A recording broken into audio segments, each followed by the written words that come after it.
Last year, Rachel Notley was designated the most threatened Alberta premier in the province's history.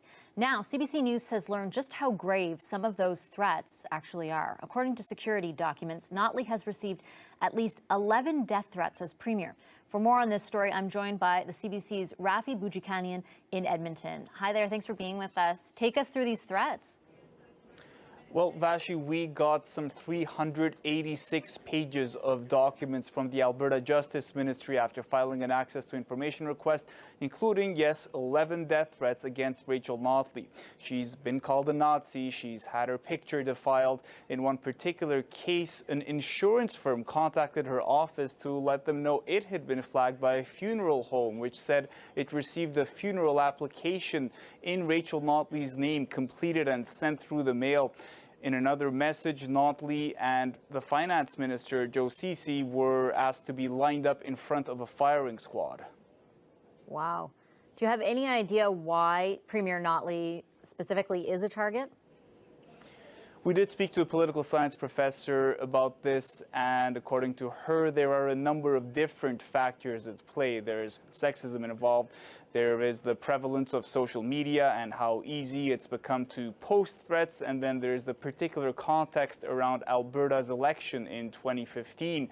When the NDP came in, it was after a long time of conservative rule. And I'll let you listen to what our expert has to say about that.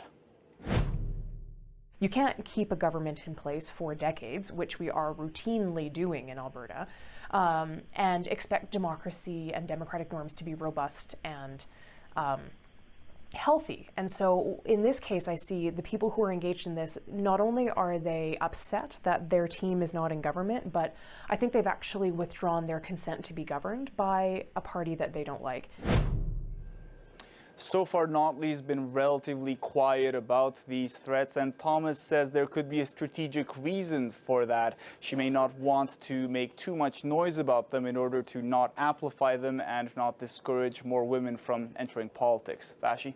Okay, thanks, Rafi. The CBC's Rafi Boudjikanian. To this week's news that Rachel Notley has received at least 11 death threats in her 3 years as Alberta Premier. And on top of that, documents show hundreds more reports of harassment and abuse. And as we just heard, Notley is not alone. And even though it's true that politicians of all stripes get harassed, it appears that most often and in the most vile manner, the targeting is against women. We know the online world is fertile ground for all manner of anonymous hatred and threats, and that makes the problem even more difficult to tackle.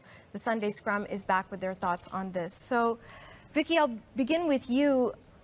It just seems like it gets ugly, it gets violent, it gets cruel. Why is it that women are so often the targets of these specific types of attack? I think there is a largely cultural discomfort with women speaking in any fashion now, and especially when it's women speaking decisively about what they feel to be true or what they want to happen in the world. I think a lot of people, especially men, get angry about that. I think in my experience, it's largely been young white men who message me. But the thing is, at this point, many people aren't doing it anonymously. You know, my Facebook inbox is people using their real names, their jobs, the schools that they go to, and they're unafraid to tell me, often to call me various racial slurs. That's I think, something that's existing within our culture that we haven't truly confronted is, you know, male anger at when women speak. Do you think, Vicky, that it's the easy thing? It's like your gender is obvious, the color of your skin is obvious, so that's what I'm going to go for? I think, yes, it is. I think partially that, but I think it's also designed to mark somebody out as an easy target. I think it's easy, but it's also an easy and targeted thing. I think it's designed to make somebody uncomfortable in their skin because it's part of the things that are about your body. It's supposed to make you afraid to be yourself. I think that's the idea behind it. And I think it's also, you know, a way to dismiss someone's ideas, to say, oh, well, you're only saying that because you're a woman, or you're only saying that because you're a black person, without ever having to grapple with the concept. Because actually, it's the concept of whatever someone's talking about that's making them angry, but they're going to misdirect it at someone's identity. Let's have a listen to Rachel Notley address this bit of news that came out, and then also the Prime Minister. Let's hear how they address the issue. the public eye. The public conversation can sometimes have accelerating effect. Canadians understand that there is a broad range of diversity of backgrounds, but also diversity of opinions that make this country strong, and we should be able to move forward and disagree about the best way to go forward without falling into violence or hate. Susan, I wonder if I can get your take on that, because you heard the Premier almost say, well, this comes with the territory, and you have to sort of deal with it. What do you make of that?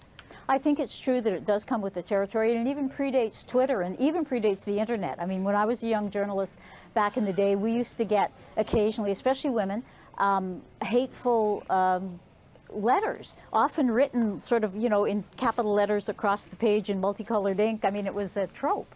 Remember during Marc Lepine, the Montreal massacre, police discovered a list on in Marc Lepine's stuff of prominent women journalists in Quebec and politicians.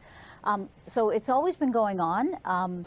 I think the key is to distinguish between just the hateful malcontents who are going to mouth off and the people like the man who drove that van into all those people in Toronto a couple of weeks ago. Who's going to act on this hatred and who isn't? And I don't know how to answer that. I just don't know how to answer that. But you have to really, as Elizabeth May said in that clip, you know, try to discern what's a genuine, detailed threat and what's just venom. John, I wonder if we could get your perspective on this. You've got lots of strong political opinions. You write, you're a public figure. Do any of your male colleagues have to deal with, any of your political male friends have to deal with the type of vitriol that their female colleagues do? No, we don't. And this is just objective fact. At the Globe and Mail, women journalists, women columnists, women reporters, we swap emails back and forth sometimes. They receive a level of abuse far beyond anything that their male colleagues receive. I've been called a fair number of names, but I have never been threatened once physically. There's never been a death threat that I've received. And yet it's not uncommon for women journalists to receive emails and tweets threatening them with violence. The only thing that we can do, of course, is be vigilant to make sure that, as best we can, that the threats that are credible are investigated, and to remember that these are men whose lives have failed. They're jerks. Things didn't turn out the way they'd hoped they would turn out in their professional lives and in their personal lives. How badly have they failed? Well, they've been reduced to writing foul emails and tweets to people, especially to women who are so much more successful than they are. It would be a source of pity, a cause for pity, if it weren't so vile. I think it's also, to me, I think that's true. I think there's something unfortunate about why they choose to do these things. But I think it's also important to remember, if my tweets in my Facebook inbox indicate anything, these are voters. So they go out and take this anger into the ballot box with them. Mm-hmm. So they're not voting on the issues sometimes. Sometimes they're just voting because they hate that particular woman or that they hate all women. So I do think that we have to call it out as often and as loudly as possible. We're in the middle of an election here in Ontario, and there is a portion of it that is misogynist hate against Kathleen Wynne and has less to do with anger about her politics. It has to do with the fact that she exists. I totally agree with Vicky on that. Okay. John? Yeah, absolutely. That said, Kathleen Wynne was voted to be Premier by the electors of Ontario. Rachel Notley is Premier of Alberta. Things are actually getting better despite all the noise. Okay, guys, we could go on forever.